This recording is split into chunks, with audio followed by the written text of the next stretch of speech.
Copilot plus NPU সহ যদি কোনো ল্যাপটপ পারচেস করতে চান তাহলে কিন্তু এই ল্যাপটপটা পারচেস করতে পারেন। এইটা একটা ফিউচারিস্টিক ল্যাপটপ, বিকজ এইটাতে কোপাইলট তো আছেই, সাথে এনপিইউ অর্থাৎ নিউরাল প্রসেসিং ইউনিট, যেটা একটা বিশেষ প্রসেসর। অ্যান্ড আপনারা যদি এআই রিলেটেড যত ধরনের কাজ আছে ওই কাজ যদি করতে চান তাহলে এই ল্যাপটপটা পারচেস করতে পারেন।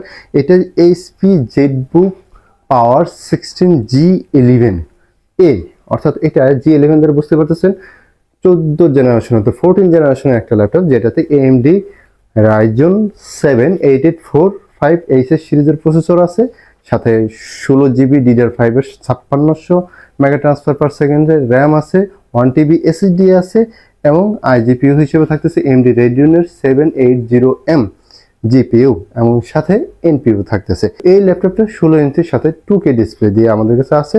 তো এইটা আপনারা প্রবেন কম্পিউটার থেকে 1,20,000 টাকাতে পারচেস করতে পারেন। শুধু এইটাই না, এই টাইপের আরো অনেক ধরনের ল্যাপটপ কিন্তু প্রবেন কম্পিউটারে পেয়ে যাবেন।